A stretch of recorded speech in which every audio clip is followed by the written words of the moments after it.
മെറിറ്റിലൂടെയാണ് ഞാൻ സഞ്ചരിച്ചത്. പക്ഷെ ഒരു കാര്യം ഉറപ്പിച്ചു പറയാം, 22 തവണ നെടുമങ്ങാട് കോടതിയിൽ 2014 മുതൽ 2022 വരെ 22 തവണ ഈ കേസ് വിളിച്ചിട്ട് ഒറ്റ തവണ പോലും പ്രതി ഹാജരായില്ല.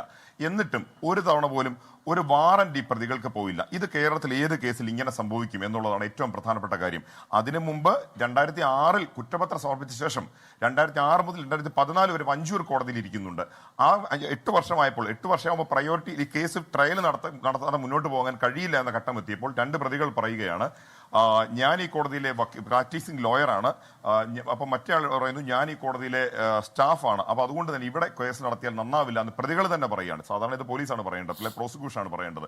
ഈ പ്രതികൾ ഇത് പറയുമ്പോൾ അത് കണക്കിലെടുത്തുകൊണ്ട് കോടതി നെടുമങ്ങാടേക്ക് മാറ്റുന്നു. അവിടെ വീണ്ടും 8 വർഷം ഇരിക്കുന്നു. അവിടെയാണ് ഞാൻ പറഞ്ഞ 8 വർഷം ഇരിക്കുന്നതിനിടെ ഒരിക്കൽ പോലും പ്രതി ഹാജരാവുന്നില്ല, ഒരു വാറന്റ് പോലും അയക്കുന്നില്ല.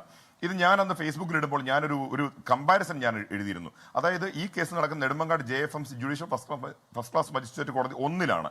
അതേ JFMC കോടതി 2 ഉണ്ട്, തൊട്ടടുത്ത റൂമിലുള്ള ഹാളിലുള്ള കോടതി 2 ഉണ്ട്. ആ കോടതിയിൽ ഈ 811 ഈ കേസിന്റെ നമ്പർ 811 അതേ നമ്പറുള്ള 2014 ആ കോടതിയിലെത്തിയ 811 നമ്പർ കേസിൽ ഒരു സത്യൻ പ്രതിയാണ്. അതൊരു പൊതുസ്ഥലത്ത് കേരള പോലീസ് ആക്ട് പ്രകാരമുള്ള ഒരു ചെറിയ കുറ്റമേ ഉള്ളൂ, പൊതുസ്ഥലത്ത് മര്യാദ വിട്ട് പെരുമാറുക എന്നുള്ളത്. അത് 6 തവണ സിറ്റിംഗ് നടന്നു, 2 തവണ പ്രതി ഹാജരായില്ല.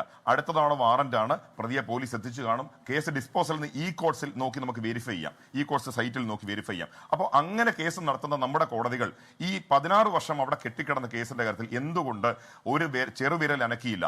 അല്ലെങ്കിൽ നമ്മൾ ആരെങ്കിലും ഇടപെടുന്നത് വരെ, ഇടപെട്ടുമ്പോൾ പോലും ആ ഡോക്യുമെന്റ്സ് അവിടെ നിന്ന് എടുക്കാനുണ്ടായ പ്രയത്നം ഞാൻ പറഞ്ഞു. അപ്പോൾ ഈ ജുഡീഷ്യറി ഇത്രയധികം മോക്കറിയാക്കിയ ഒരു കേസ് നമ്മുടെ നാട്ടിൽ വേറെയില്ല. പോലീസ് കാണിച്ചത് ഈ പരിപാടികൾ നമ്മൾ നേരത്തെ തന്നെ നമുക്കറിയാം, നമ്മൾ പലപ്പോഴും കാണുന്നതാണ്. പക്ഷെ കോടതി ഇത്രമേൽ അപഹാസ്യരായ, കോടതി കബളിപ്പിക്കപ്പെട്ട ഒരു കേസിൽ എന്താണ് ജുഡീഷ്യറി ഇക്കാര്യത്തിൽ ചെയ്തത്? സുപ്രീം കോടതി മാത്രമാണ് ഇക്കാര്യത്തിൽ വളരെ കൃത്യമായി ഇനി ഒരു നടപടിക്രമത്തിന്റെ നൂലാമാലകളും പറഞ്ഞ് വൈകിക്കേണ്ട, എത്രയും പെട്ടെന്ന് വിചാരണയ്ക്ക് ഹാജരാകാനാണ് പ്രതികളോട് പറഞ്ഞത്. എന്നിട്ടാണ് 2024 നവംബർ 20 ഇട്ട ഓർഡർ പ്രകാരം ഇപ്പോൾ വിചാരണ നടത്തി പൂർത്തിയായിരിക്കുന്നത്. അപ്പോൾ കോടതിയിൽ ഈ കേസ് ഇരുന്നതിൽ